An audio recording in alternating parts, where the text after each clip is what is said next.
Buenas tardes a todas y a todos, gracias por venir.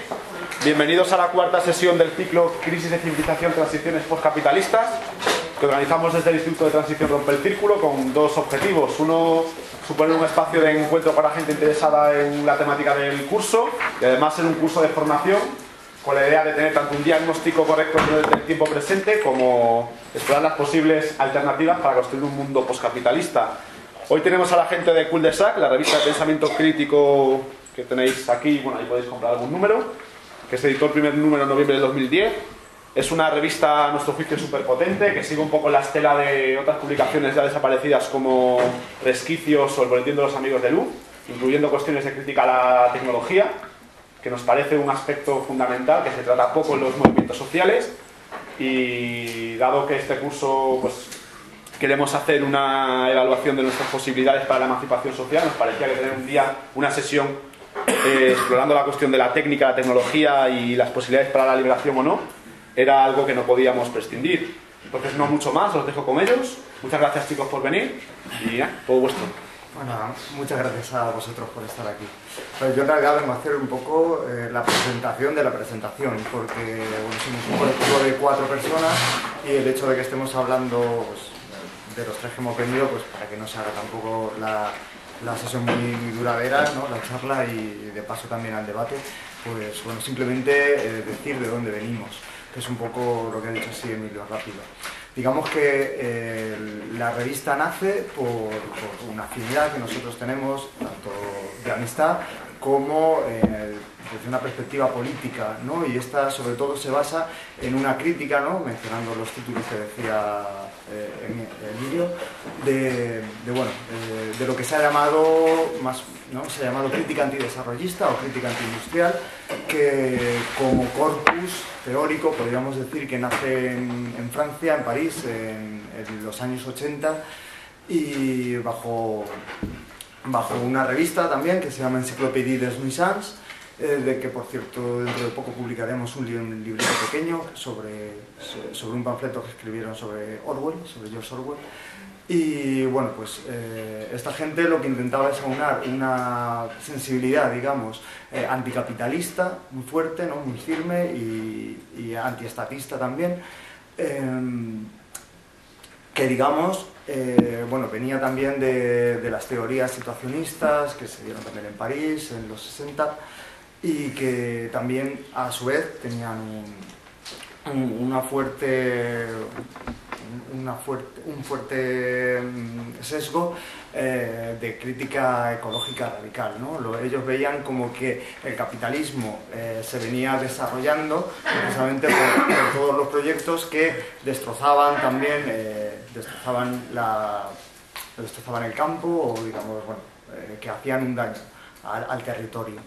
Y bueno, esto lo vieron y vieron que también era algo social, ¿no? Que tenía un impacto social, sobre todo en la pérdida de autonomía de la gente que podía vivir en el campo, o que lo habéis estudiado vosotros, o bueno, también en la ciudad, ¿no? En el campo, con todas las infraestructuras que se crean para hacer una ciudad. Entonces, bueno, esa crítica, digamos, llega a España por editoriales como Virus o una editorial vasca que se llama Muturreco, publicando textos de esta revista o de los autores que fundaron esa revista, y bueno, por los textos también de los Amigos de Luz y que nacieron aquí en Madrid como Boletín, y también de Miguel Amorós, que formó el parte también de esta gente en Francia, que empieza a sacar textos y artículos, digamos, de batalla, de actualidad sobre estos temas. Y bueno, cuando este boletín más o menos cierra, justo nace una revista en Bilbao que se llama Resquicios, que también ha tratado todo el tema del pico del petróleo, de la energía, de la movilidad, ¿no? De los medios de transporte que utilizamos en la actualidad. Y bueno, pues vemos que cuando esa revista cierra, pues vemos que queda un hueco que queremos cubrir. Entonces, bueno, en 2009 nos planteamos hacer esta revista que sale a finales de 2010 y bueno, pues hemos sacado de momento 2 números y el lunes creemos que vamos a recibir ya por fin el número 3 y 4, que lo hemos juntado en uno y que tratará sobre el tema de la posmodernidad.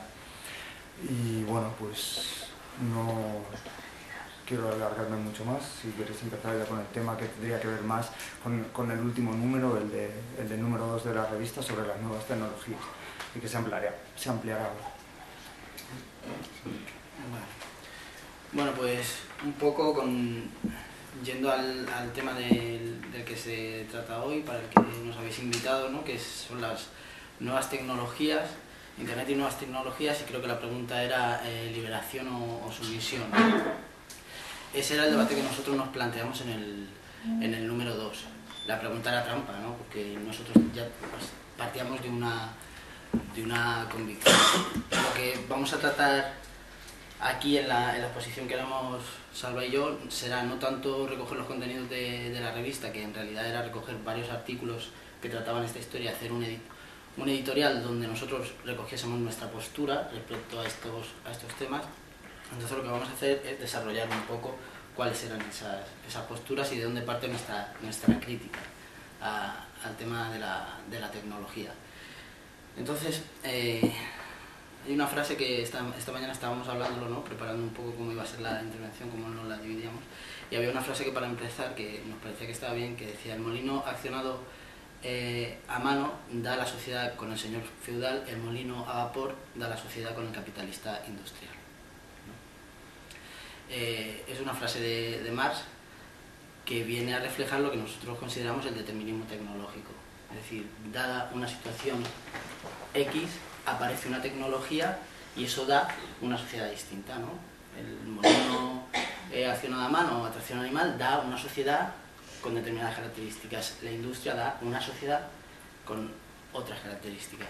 Bueno, nosotros pensamos que este determinismo tecnológico ha estado presente tanto en los defensores del mundo que hemos ido construyendo, como en sus críticos también.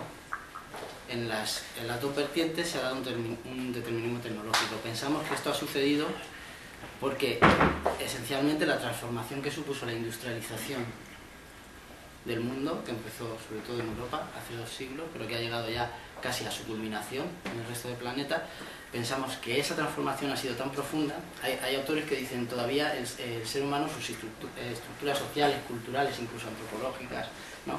Todavía no hemos superado el trauma que supuso el primer telar mecánico a vapor. Es lo que supuso eso, todavía no lo hemos superado, ¿no? Y aún nos estamos preguntando por eso, ¿no? En lo que se refiere a la escala de la producción, en lo que se refiere a la industrialización de la existencia, el aumento de la urbanización, el transporte motorizado, todo lo que ha conllevado, eso todavía no hemos podido dar una respuesta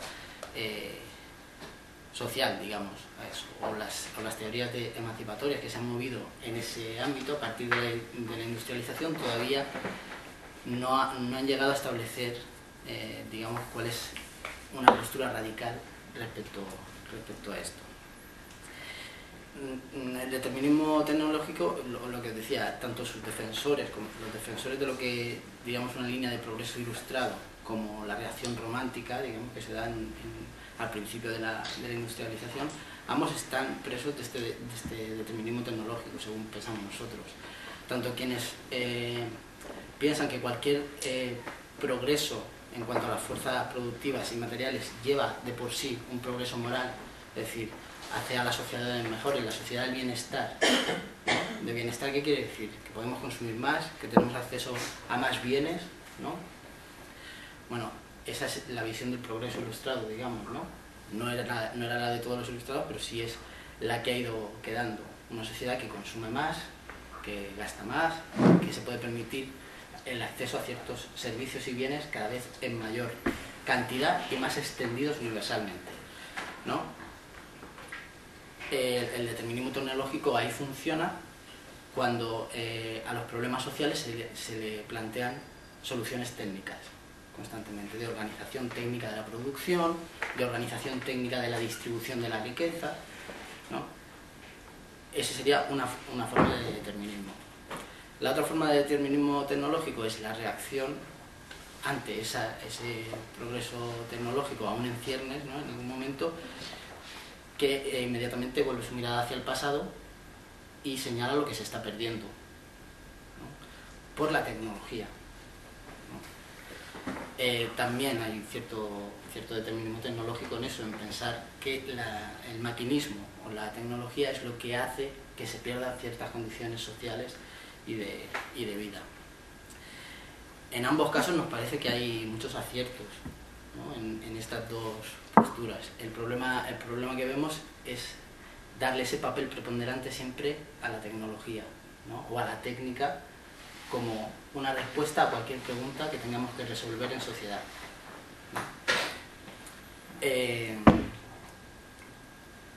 Otra cosa que estábamos hablando esta mañana es un aspecto del determinismo muy sutil, es que la tecnología además se convierte en un destino del ser humano, acaba siendo un destino. Estamos destinados a cada vez tener sociedades más complejas, donde la producción es más grande, abarca más ámbitos territoriales, ¿no? Vienen los tomates de Polonia, la producción industrial de China, se ensamblan nuestros ordenadores en Bangladesh o en Indonesia y vienen aquí, ¿no? Estamos condenados, ¿no? Es un destino el que nuestras sociedades se vuelvan complejas y en lo material seamos cada vez más dependientes de la energía, por ejemplo, del entramado energético, de la electricidad, de las termonucleares.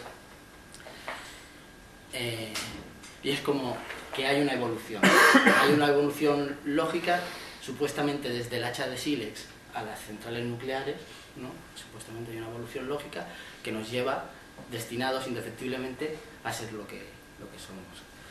Eso, creemos que esa especie de determinismo evolucionista, ¿no? Pensamos que no se corresponde con la realidad. Han habido retrocesos y han habido técnicas que se han desechado y innovaciones tecnológicas que se han desechado.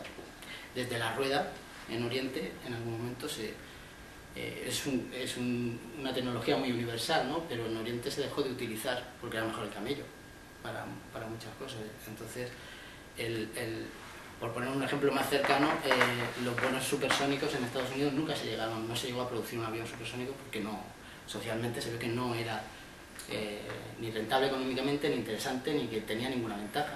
Sin embargo, en Francia y en Inglaterra sí que se construyó el Concorde, que después comercialmente fracasó, pero suponía que poder viajar a más de la velocidad de la luz, ¿no? Del sonido, perdón, de la luz llegaremos, ¿no? Y se supone que viajar a más de la velocidad del sonido era una ventaja, pero hubo sociedades que no, ni siquiera, sociedades avanzadas tecnológicamente como la estadounidense, que dijo que no. Entonces no siempre es un destino, y en todo caso ese destino hay que ver quién lo traza, ¿no? ¿Quién define el cambio tecnológico en última instancia? ¿Quién define cuando una innovación tecnológica de verdad supone una ventaja o una mejora de nuestra sociedad? Con esto lo que nosotros tratamos de hacer es ampliar un poco el marco de la discusión en cuanto a las nuevas tecnologías, ¿no? Porque nuestro número era Internet y nuevas tecnologías. Entonces siempre se reduce muchas veces el debate al uso que se hace de esas tecnologías, ¿no? Pues yo haciendo esto con Internet, para mí me es muy útil o tal. Bueno, nosotros lo que queríamos hacer era una diferencia entre lo que es una técnica, ¿no? Y lo que es una tecnología. La técnica, como hecho antropológico, se trata de que el ser humano transforma su entorno natural y genera herramientas para ello y genera un entorno construido, artificial, distinto al de sus condiciones naturales. Y eso no es algo que podamos criticar, es decir, es como criticar cualquier, respirar o cualquier otra cosa, ¿no? La tecnología, cuando hablamos de tecnología, en realidad estamos hablando de una cosa muy reciente, no es una cosa natural, intrínseca, ni... Cuando se habla de tecnología se juntan las dos partes de tecnos, de tecné, de técnica y logía, ¿no? Que quiere decir que es una ciencia de la técnica. En realidad lo que está sucediendo ahí se empieza a hablar de la técnica o la ciencia aplicada a la producción industrial, ¿no? Es decir, se junta la técnica y la ciencia para conseguir un determinado fin. Por poner un ejemplo, el primer telar mecánico, primer telar mecánico no lo inventó un ingeniero, ni un científico que primero hizo una teoría y después lo aplicó, lo hizo un barbero inglés que inventó esa máquina. Después, cuando se le incorpora el motor a vapor, desarrolla, ¿no? Pero las innovaciones técnicas o de máquinas se han producido en distintos momentos sociales sin que hubiese realmente una aplicación sistemática de la ciencia con el objetivo de la producción. Por ejemplo, relojes en China en el siglo III existían relojes, pero a nadie se le ocurría medir el tiempo en fracciones de minutos y segundos, porque no tenía ningún sentido, pero existían. Técnicamente se podían producir. Autómatas existían, en Grecia existían autómatas que escanciaban vino con forma humana, más o menos, ¿no? Se podía, o sea, técnicamente se podía realizar algo así, ¿no? Lo que sucedía es que no estaba esa confluencia de la ciencia y la técnica, esa técnica que podía producir un artesano o alguien realizando cualquier invento, no era una ciencia aplicada a fines, ¿no? O por lo menos los fines no eran generales y no estaban dentro de la idea del industrialismo. Lo que nosotros hablamos de tecnología, cuando hablamos de tecnología, estamos hablando de esa confluencia.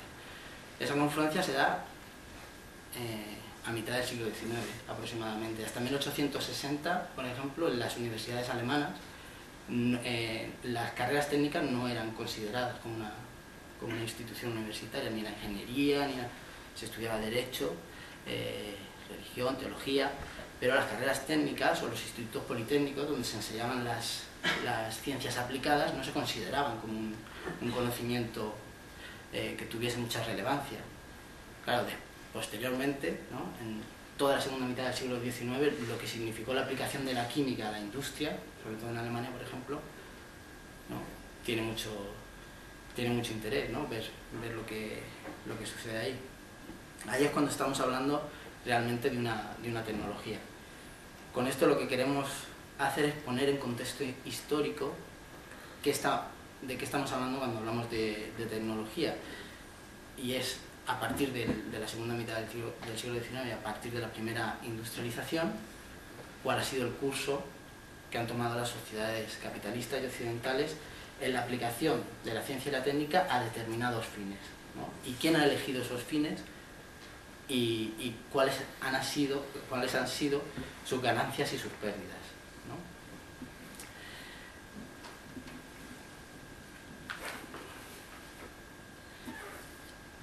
Nosotros planteamos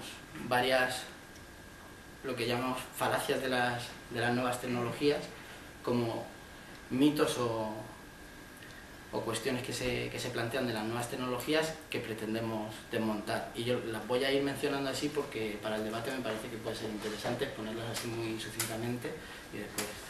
La primera es la neutralidad de las tecnologías. Es decir, una tecnología no es buena y mala en sí misma, depende del uso que se haga, ¿no? Es normalmente el argumento que cuando se hace una crítica a la tecnología, dice, bueno, Internet no es bueno o malo, sino depende del uso que tú hagas, ¿no? Puedes hacer para hacer el mal o para hacer el bien. Bueno, lo que nosotros pensamos es que no existe una neutralidad de la tecnología,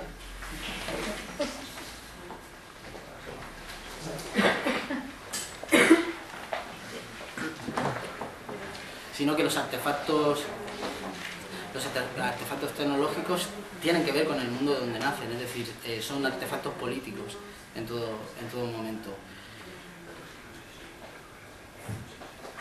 Lo que sucede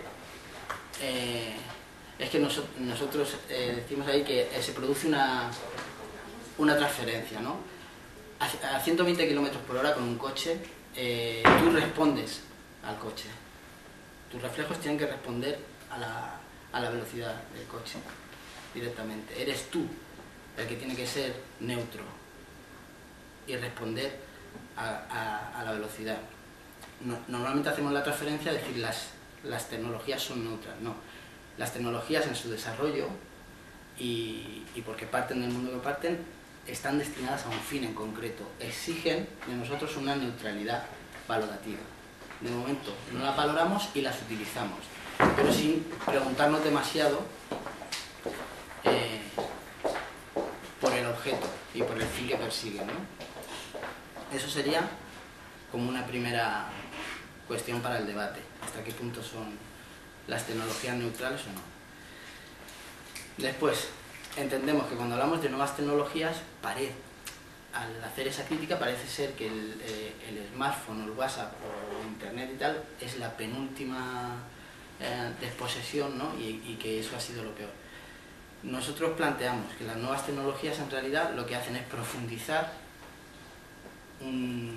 una forma de vida y que lleva aparejada una forma de dominación social, y lo que hacen es perfeccionarla, pero hay una preparación cultural previa para que esas tecnologías surjan.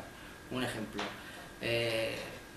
un ex comunicador y asesor televisivo que se llamaba Jerry Mander, escribió un libro que se llama En ausencia de lo sagrado, sobre las comunidades indias, cómo habían ido perdiendo, ¿no?, sus posibilidades de autonomía y de existencia en Estados Unidos. O sea, él lo llama a una de esas comunidades para que haga de asesor a ver qué impacto tendría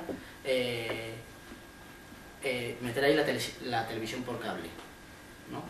Entonces, cuando llega y hace su estudio, dice, realmente la televisión por cable en este momento destruiría lo poco que queda de esta comunidad. Pero el problema original viene de la distribución de las tierras a principios del siglo XIX. Cuando él llega, los indios ya viven en una reserva, ¿no? Y dice, toda esa preparación cultural de desposesión, ¿no?, que es parecida a la que pasó en Europa con la privatización de todos los comunales y la industrialización de la agricultura, toda esa preparación cultural lleva a que la televisión se vea como una respuesta, como una solución a una situación que probablemente en muchos casos es irreversible y no la tiene. O si la tiene, sería de una escala, ¿no?, y tendríamos que cambiar todo, ¿no? Se tendría que impugnar el propio sistema, ¿no?, de expropiación y de explotación capitalista e industrial. Con lo cual, lo del Facebook, por ejemplo, que esto es como una hipótesis muy aventurada que lanzo así.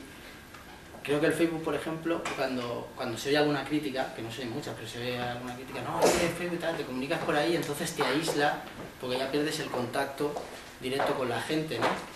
Pues ya te quedas ahí en el ordenador y es como virtual y tal.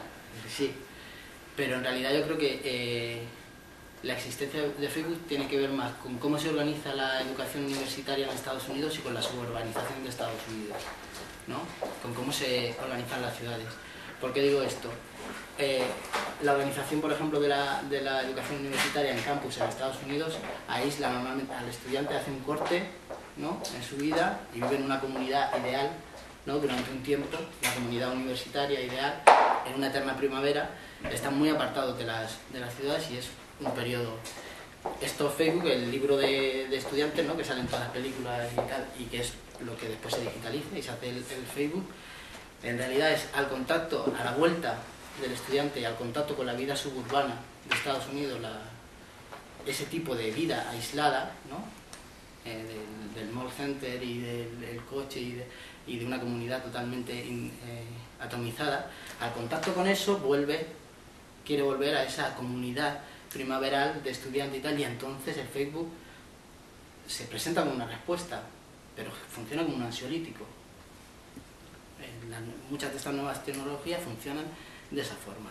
Es decir, la preparación cultural y la desposesión ha sido previa y ha sido por otros factores mucho más macro, digamos, que estas pequeñas tecnologías pretenden responder.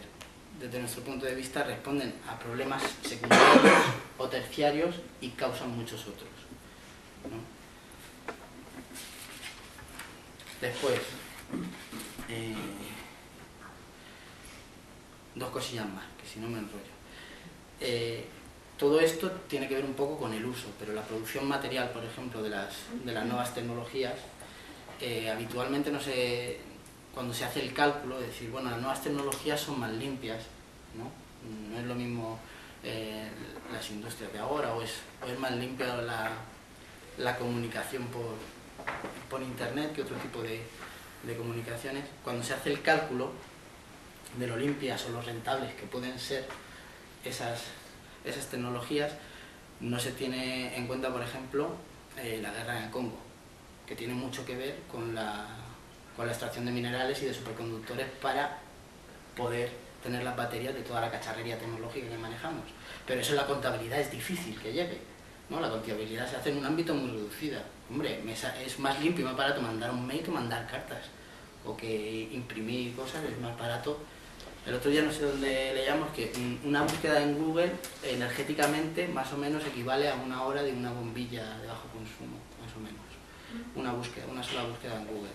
Esto es de un grupo de Grenoble que está haciendo mucha investigación en temas de tecnología y tal, y allí pues, se ha convertido en un centro de investigación de nanotecnologías y tecnologías muy avanzadas, y hacían estimaciones que en torno a un 13, un 16% se había incrementado el consumo energético de electricidad en los pueblos de alrededor, ¿no? Por la implantación de esas tecnologías, que supone que son más limpias, que no contaminan, ¿no? Bueno, pues esto normalmente no se tiene en cuenta ni el ámbito de la producción material, de cómo se produce un ordenador, cómo se produce un iPad, y de su desecho tampoco. Normalmente sabemos bien poco de eso, ¿no? Bueno, salen algunas cosas, ¿no? Lo del coltán, surgieron algunas cosas así, pero normalmente no se tiene en cuenta a la hora de hablar de las ventajas o desventajas. Como se hace una lectura desde el usuario, ¿no? De lo que yo uso, pues es difícil que se llegue a eso. Pero un ejemplo, nosotros decíamos, eso es como intentar explicar la economía financiera a través de las transferencias individuales que yo hago en un cajero automático. No tiene sentido, ¿no? Estamos reduciendo a una cosa muy, muy limitada. Además, la producción de instrumentos electrónicos me parece que depende mucho más de la División Internacional del Trabajo que otro tipo de industrias, ¿no? Que se pudieron dar en otros siglos. Está mucho más acorde con su tiempo, ¿no? Después, otra de los puntos de debate o de las falacias que nosotros contemplamos es la horizontalidad de la red, la horizontalidad que permiten las nuevas tecnologías.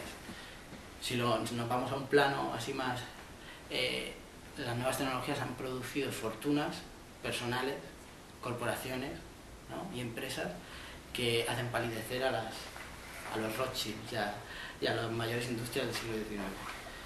Es decir, por ese lado horizontalidad no hay. Siguen generando gran desigualdad y siguen generando empresas que se rigen por un capitalismo bastante a la vista de todo el mundo, ¿no?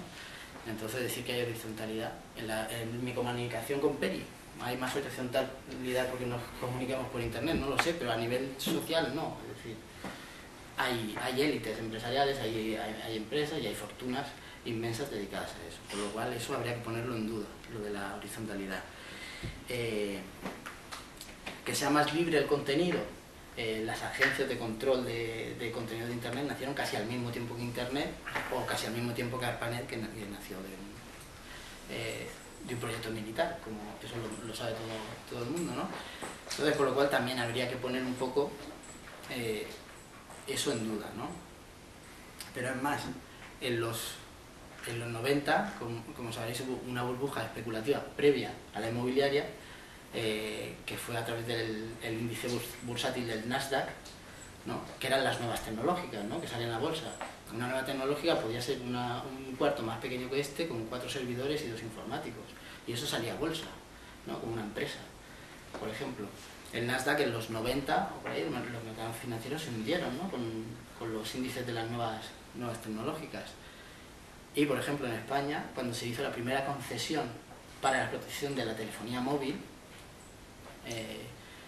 los capitales que se presentaron fueron esos capitales, ¿no? De las nuevas tecnológicas y tal, que detrás no tenían nada realmente, o sea, tenían un índice especulativo muy alto, pero materialmente lo que era un cuarto con 2 servidores, había muy poco.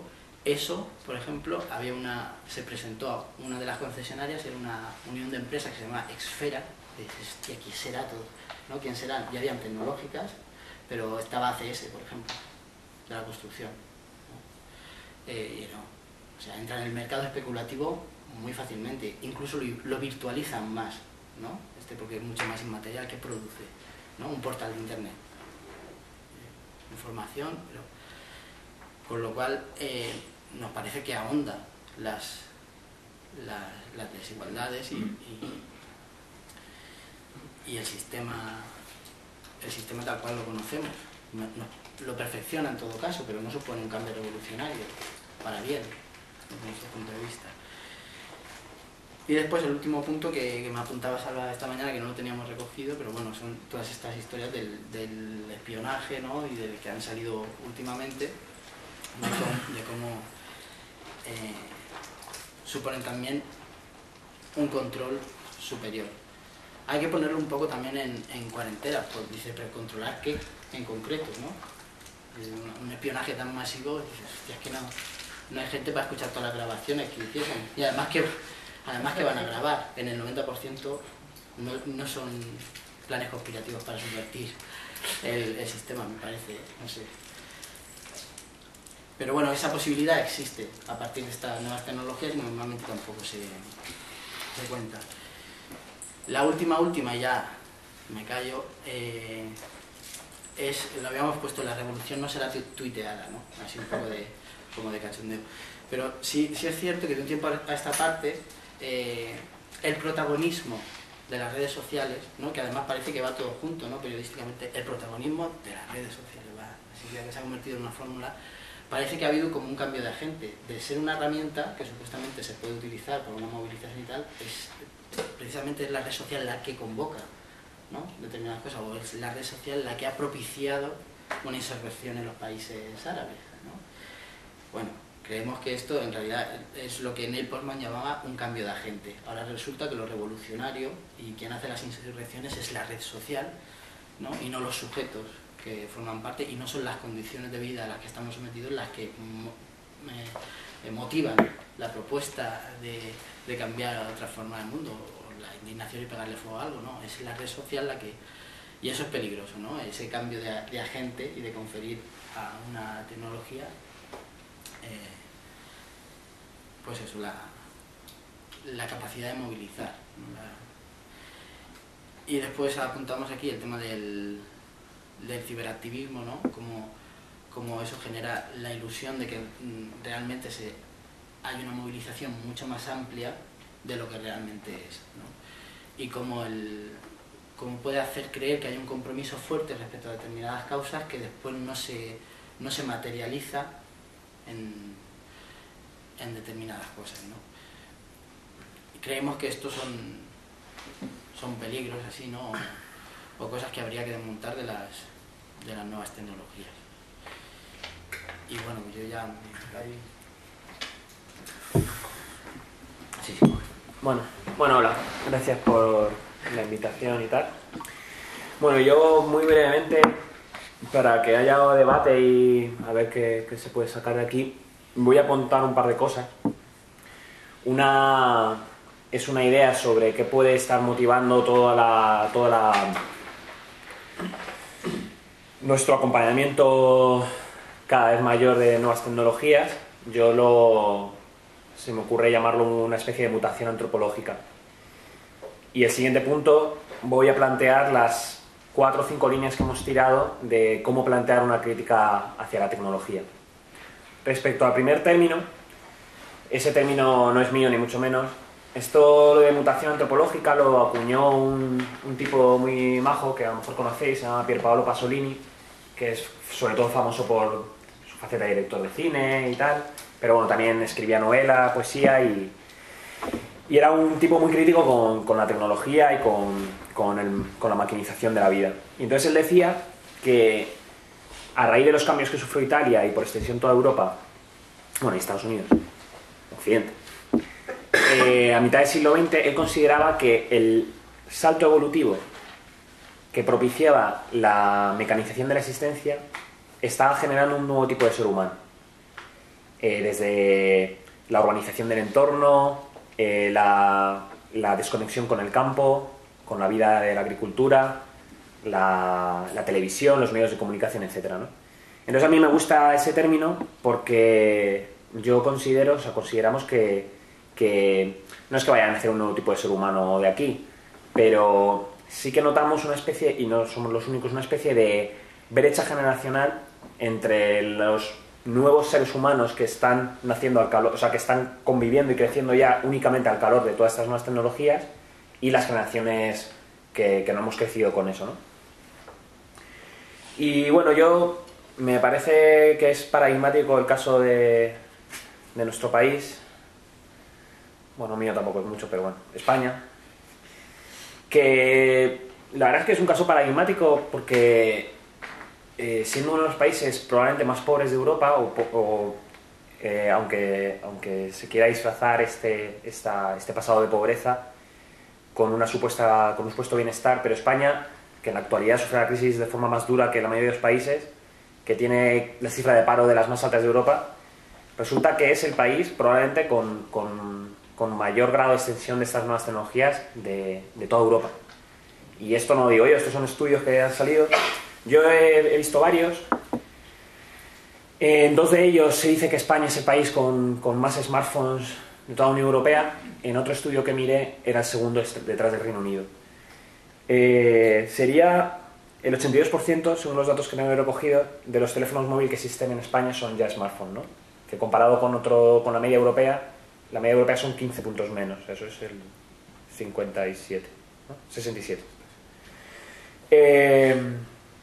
La Telefónica realiza todos los años un estudio que lo llama SIE, que es la Sociedad de la Información en España.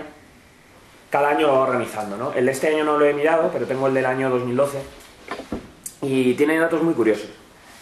Por ejemplo, este que he dicho de la penetración de los smartphones en España, pero por ejemplo, el grado de extensión de Internet en casa, el 67% de las casas tienen Internet y el 72% de la población se conecta a diario a Internet, y de ellos, 6 millones de personas, lo que sería el 25% de los internautas, ellos lo llaman comunicadores digitales permanentes, es decir, personas que desde el móvil o desde la pantalla de su ordenador están permanentemente conectados. 6 millones de personas permanentemente conectadas, ¿no?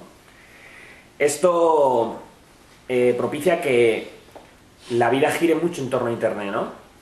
Y desde las relaciones sociales, a la hora de comunicarte, a la hora de informarte, a la hora de leer prensa, ¿no? Y está generando, cada cual también conocerá casos, y cómo vive cada uno la tecnología está provocando unos usos y que, vamos, yo considero directamente adictivos como la mayor de las drogas, ¿no?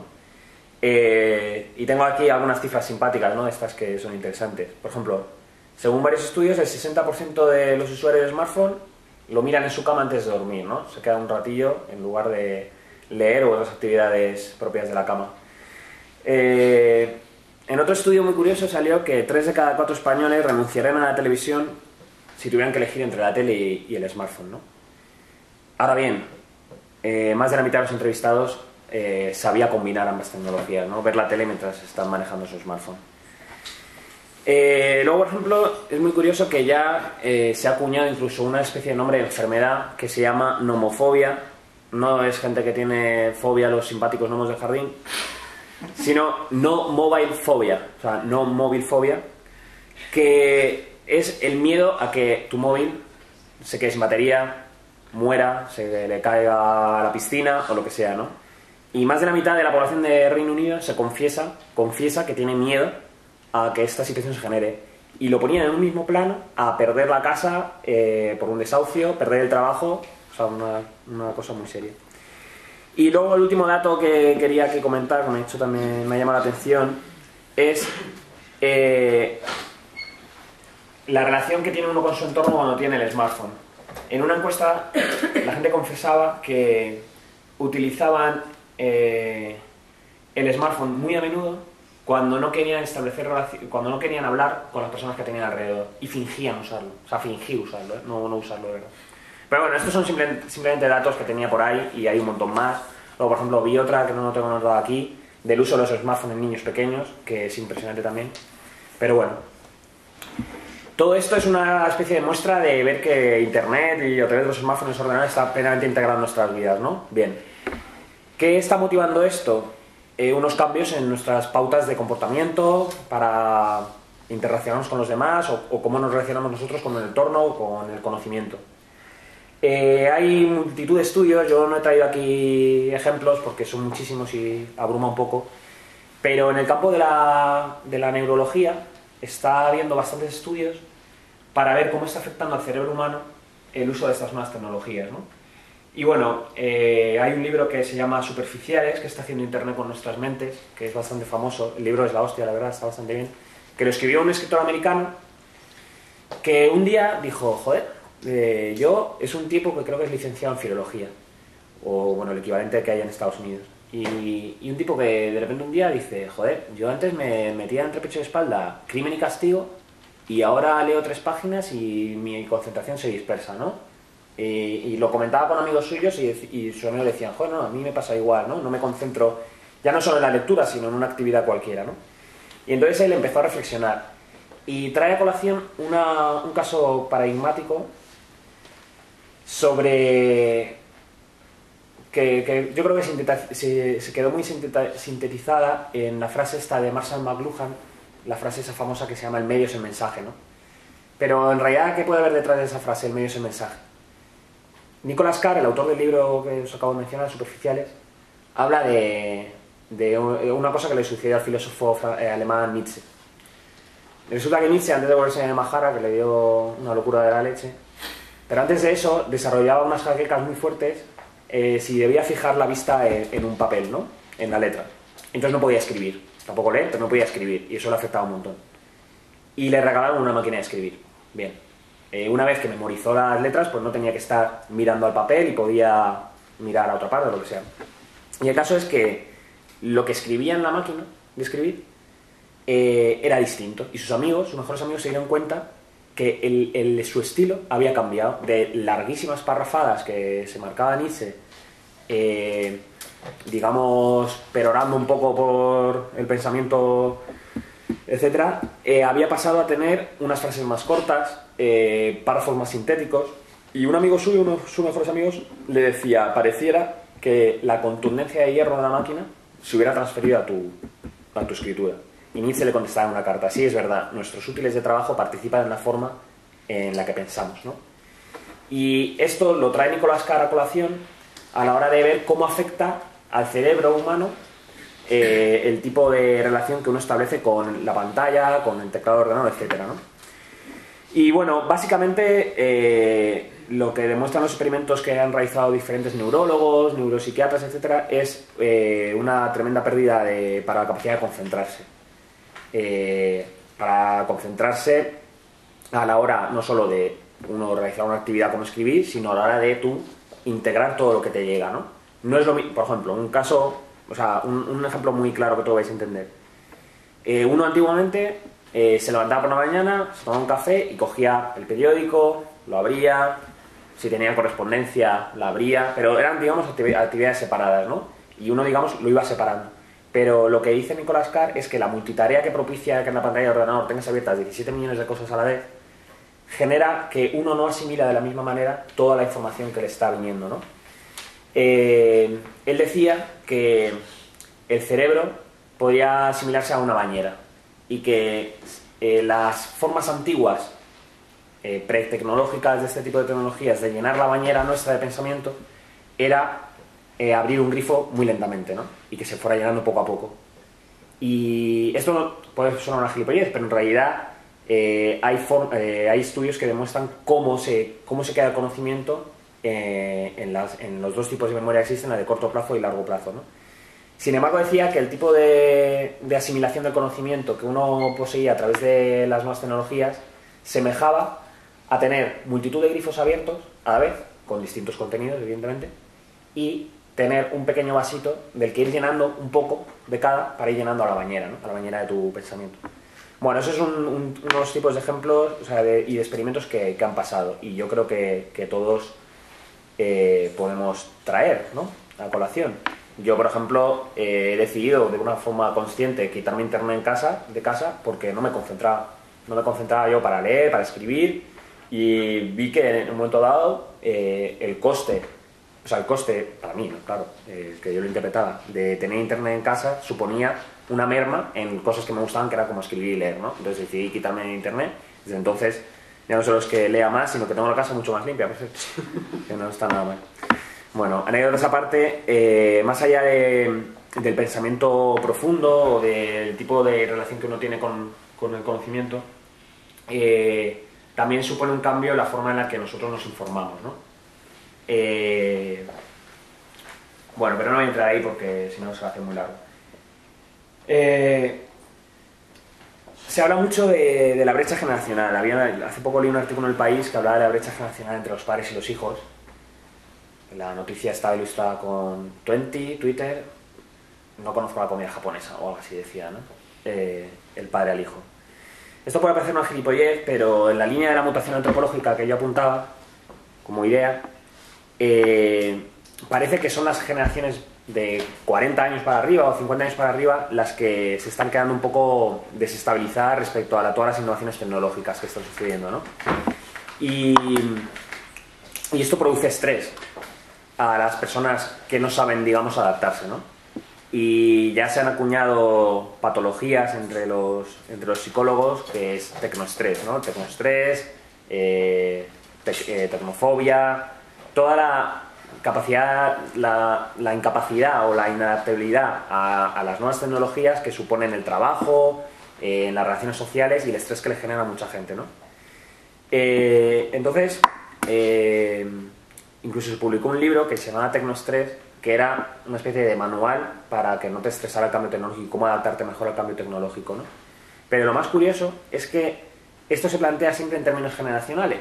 Entonces, no se vislumbra que puede haber personas que no quieren estar rodeados de este tipo de nuevas tecnologías, ¿no? Y que las personas que no tienen estas tecnologías es porque son mayores, ¿no? Este verano, escuchando la radio, en un programa de humor, decía, bueno, Buenafuente, ¿no? Eso todo lo conocéis.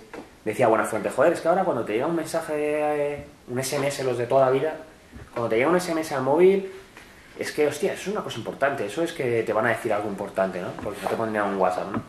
Y el que estaba con él, que se llama Berto, creo, decía, mira, Buenafuente, si te llega un SMS, hay dos posibilidades. O es una persona mayor, o es una persona mayor, ¿no?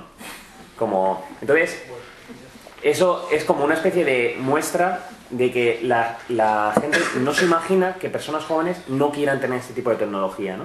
Entonces, pasando al siguiente punto de la crítica de la tecnología, los que no queremos, los que tenemos un punto más crítico respecto al equipamiento con las nuevas tecnologías, se suele acuñar, o sea, se suele decir de la típica etiqueta de tú es que eres un tecnófobo, ¿no? O es que eres un ludita. Bueno, nosotros queremos hacer una distinción entre ser tecnófobo y ser ludita, y ahora lo explicaré. Pero para ello nos guiamos por un escritor americano que antes ha citado Juanma, que se llama Neil Postman, que ya falleció, que él dijo, bueno, a la hora de valorar el cambio tecnológico, la innovación tecnológica, hay varias preguntas que se pueden plantear y que nadie se plantea en general cuando hay una innovación tecnológica, tanto a nivel individual como a nivel de comunidad, con tus vecinos o con tu grupo, tu asamblea o lo que sea, ¿no? Y son preguntas que nosotros pensamos que pueden arrojar bastante luz a este tema. Preguntas o advertencias, ¿no? Una primera advertencia que lanza Neil Postman es que la tecnología da, pero la tecnología quita. Es decir, cada innovación tecnológica puede que aporte algo, pero también arrebata algo. Y digamos que hay ganadores y vencedores en ese cambio tecnológico. Por poner un ejemplo muy claro, que es un caso paradigmático típico, cuando se introduce el telar mecánico, cuando se empieza a maquinizar la producción de textil en Inglaterra,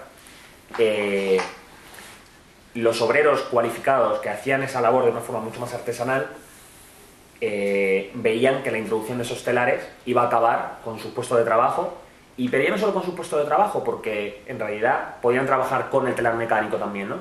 Sino el dominio que ellos poseían sobre el proceso productivo, porque uno no podía prescindir de un obrero cualificado, porque el grado de aprendizaje que exigía su trabajo debía ser pues, un proceso paulatino que se suele enseñar de padres a hijos, etc., ¿no? Sin embargo, la introducción de estas nuevas maquinarias propiciaba que ellos perdían su capacidad de control sobre su puesto de trabajo y además lo que les sustituía generaba un esclavismo tremendo porque ellos eran tan reemplazables como una máquina. Entonces ya no había distinción entre una máquina y un ser humano, ¿no? Bueno, todos conocéis cómo se ha maquinizado y automatizado toda la producción, y etcétera. Entonces ahí había un perdedor muy claro y había unos que ganaban, que eran los gobernantes que tenían mucho más control a la hora de combatir, por ejemplo, una huelga, porque sustituías unos obreros por otros y se acabó, ¿no? Entonces siempre hay perdedores, ganadores y perdedores con una nueva tecnología. Luego, una cosa que va muy ligada con la idea de la neutralidad de la técnica, ¿no? Que a mí me gusta mucho como lo plantea este tipo americano, Neil Postman, que es que toda tecnología esconde una idea fuerza dentro. Es muy típica la frase, a toda persona con un martillo todo le parece un clavo, ¿no? Entonces, a toda persona con un ordenador todo le parecen datos que procesar, ¿no? Por estirar la metáfora. ¿Eso qué quiere decir? Que uno puede hacer usos inverosímiles de un hacha, ¿no? O sea, un hacha puedes cortar leña o cortar un brazo, ¿no? No sé, puedes hacer muchos usos de una herramienta técnica, pero en general propicia un uso determinado. Y no solo un uso determinado, sino además una idea del mundo, o sea, una especie de filosofía, ¿no? Entonces, casi como una visión del mundo, ¿no? Entonces, más allá de que puede haber un buen o un mal uso, es que hay un uso determinado. Una central nuclear tiene un uso determinado, producir energía con una serie de procesos y de costes, y no lo puedes utilizar para otra cosa. Se cuenta un chiste que Edison, cuando inventó... ¿Cómo era? Lo que te leí esta mañana, cuando inventó ¿cómo era esto? La bombilla, no se percató de su descubrimiento, porque cogía la bombilla y decía, dígame, porque es como un chiste como diciendo, tú no puedes utilizar una bombilla para comunicarte con alguien, porque no es eso. Entonces, cada innovación técnica tiene predestinado un tipo de uso. Otra advertencia sobre el cambio tecnológico, también lo consideramos fundamental, y es que la innovación tecnológica no es aditiva, es ecológica. Ecológica no en el sentido limpia, ¿no? Sino en el sentido de que altera todo tu entorno. Por poner un ejemplo. La imprenta, cuando la inventa Gutenberg, no propicia la sociedad europea del siglo XV y XVI más la imprenta, sino que la innovación técnica de la imprenta cambia la sociedad de ese momento. O sea, no es una cosa más la otra, propicia un cambio en todo lo que lleve aparejado, ¿no? Si tú echas una gota de tinta roja en un vaso de agua, no tienes agua más tinta roja, se interrelaciona. En ese sentido es ecológico, ¿no? De que altera todo el ecosistema social, ¿no?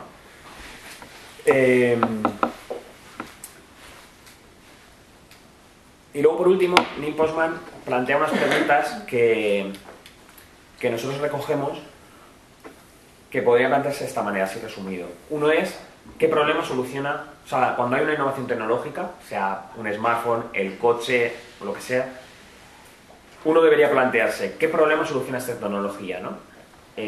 O qué presunto problema. Por ejemplo, hubo un debate en Estados Unidos, hace unos años, que se decía que se debía dedicar muchísimo dinero a una inversión de la leche para que todos los hogares estadounidenses tuvieran una televisión por cable que le llamaban la autopista de la información, que tenía 1000 canales de televisión y exigía una inversión de millones y millones de dólares. Entonces, uno se plantea, ¿qué solución, o sea, qué problema es el que soluciona? ¿Que los hogares americanos tengan 50 canales? ¿Eso es un problema? Es decir, ¿la sociedad americana es peor por tener 50 canales y no 1000? Hay que ver qué problema presuntamente soluciona una nueva tecnología. Por ejemplo, la introducción del tren de alta velocidad, el AVE en España. ¿Qué problema plantea? Que llegues en 3 horas a Alicante en lugar de 4 horas y media. Bueno, habrá quien lo considere un problema y habrá quien no. Y por otro lado, también se puede plantear, ¿de quién es este presunto problema? Por ejemplo, ¿para quién supone un problema que tardar 5 horas en llegar en tren a Alicante? Es que no sé cuánto se tarda en llegar a Alicante. ¿5 horas? ¿4? No sé. 5 horas de tarde. En coche, 4. Bueno, en tren. 5. En tren. No lo sé. Bueno, no sé cuánto tiempo ahorra el AVE de cada ciudad, no tengo los datos, pero ¿para quién supone un problema? ¿Para el trabajador normal y corriente que trabaja en Alcorcón? ¿O para alguien que es ama de casa? ¿O para un estudiante que va al campo? No, para ejecutivos, para empresarios o para, no sé, deportistas que se desplazan mucho más rápido. Es decir, que el problema que soluciona una nueva tecnología generalmente va dirigido a unas personas en concreto, ¿no? Y luego además se puede plantear qué problemas nuevos crea una innovación tecnológica para solucionar un viejo problema. Por ejemplo, un caso muy moliente, corriente moliente, el coche. El coche, puedes decir, soluciona el problema de desplazarte a tu lugar de trabajo o recorrer largas distancias en poco tiempo, ¿no? Pero genera problemas nuevos, genera muertes en carretera, genera la destrucción de todo el entorno por la construcción de carreteras, genera, qué sé yo, contaminación, mil cosas, ¿no? De todas maneras también uno no siempre puede prever qué va a motivar el cambio tecnológico. Es decir, antes hablaba Juanma de la invención del reloj en China. El reloj mecánico, como seguro sabéis muchos, lo desarrollaron los monjes benedictinos en el siglo XIII. ¿Por qué? Porque ellos, su orden consideraba que había que hacer 6 rezos diarios a Dios, 6 creo, y había que regularlos meticulosamente. Inventaron el reloj mecánico para ponerse al servicio de Dios. Ellos no podían prever que 500, 600 años después eso se iba a poner al servicio del trabajo esclavo en las fábricas, ¿no? Bueno, voy a parar aquí con esto. Bueno, entonces, estas advertencias, estas preguntas sobre el cambio tecnológico, claro, yo creo que se puede derivar esto, en las posibles respuestas que se puedan plantear, puede derivar en una opción personal, ¿no? Es decir, ¿qué gano yo o qué pierdo yo con una innovación tecnológica? Pero en realidad, que la pregunta solo pueda ser respondida en términos individuales, nosotros creemos que tiene que ver con el grado de delegación que tenemos respecto a las decisiones de cualquier ámbito de nuestra vida. Es decir, nosotros podemos tomar una decisión de, pues yo no quiero tener coche, yo no quiero tener internet, o lo que sea, pero como comunidad, al no existir comunidad, nosotros hemos delegado nuestras decisiones al Estado, al mercado. Entonces, como colectividad no tenemos el dominio sobre nuestras decisiones respecto a qué innovación tecnológica es buena y nos conviene o no. Pero ha habido momentos en que alguna civilización, alguna sociedad se ha planteado decir, joder, ¿esto nos sirve para algo o no nos sirve? Siempre se dice un ejemplo del desarrollo de las armas de fuego en Japón. Ellos, más o menos al ritmo de los países europeos, creo que alrededor del siglo XVI tenían un grado de desarrollo técnico con las armas muy similar al de Europa. Pero en un momento dado, su sociedad, por sus valores, sus tradiciones, etcétera, dijeron, joder, pues la verdad es que ¿para qué tenemos, no sé qué serían entonces, el tipo de arma de fuego que existía en esa época? Y prescindieron de ello. Y volvieron a sus viejas espadas, no sé, todos hemos visto películas estas de samuráis y de Kurosawa y tal, ¿no? Y fue en el siglo XIX con la industrialización de Japón cuando se volvió a las armas de fuego. Pero estuvieron 300 años sudando de las armas de fuego porque consideraron que no eran necesarias y que se oponían a su sistema de valores. Eso es un ejemplo de cómo una sociedad, una comunidad puede decidir sobre qué innovación técnica quiere y qué innovación técnica no quiere, ¿no? En nuestro caso es más difícil, ¿no? Cómo adoptar eso, más allá de como personas aisladas.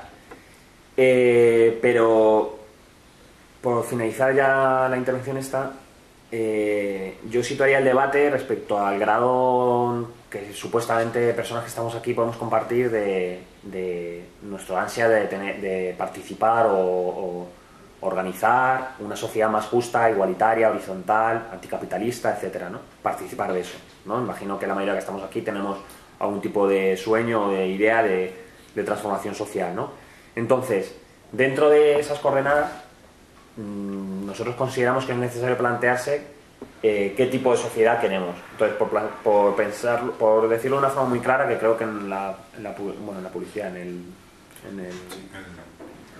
el programa creo que se plantea así: en una sociedad horizontal, justa, anarquista o como se le quiera llamar, ¿qué grado de desarrollo técnico querríamos? No solo querríamos, sino querríamos siendo compatible con una sociedad donde no hubiera opresión, donde no hubiera tiranía, esclavitud, etc., ¿no? Entonces, hay una escritora francesa, a mí me gusta mucho, del siglo XX, que se llama Simone Weil, que ella era una escritora filósofa, pero también obrera, luchó en la Comuna de Urrutia, aquí en España, en la Guerra Civil. Y esta mujer visitó en varias ocasiones minas de carbón. Y cuando salió de ellas, dijo, una sociedad libre, comunista, revolucionaria, etcétera, no podría tolerar las minas de carbón. ¿Por qué? Porque sí o sí, una mina de carbón exige un tipo de trabajo que es incompatible con la humanidad, o sea, con la idea de humanidad. Entonces, en el mismo sentido, si pasado mañana se establece una sociedad más justa, horizontal, etcétera, nosotros querríamos tener sometido a toda la población mundial de África, Bangladesh, para poder sostener nuestro edificio tecnológico o industrial. Pues nosotros consideramos que no debería ser. Entonces, bueno, pues consideramos que es una forma que es un motivo de reflexión, ¿no? Si en la sociedad del mañana no queremos que haya rastro alguno de opresión y las nuevas tecnologías implican sí o sí un régimen de opresión, ¿por qué mientras caminamos o mientras pretendemos caminar hacia esa sociedad, por qué debemos ser copartícipes de esa opresión? Y bueno, voy a parar aquí y ya podemos debatir y que nos machaquéis.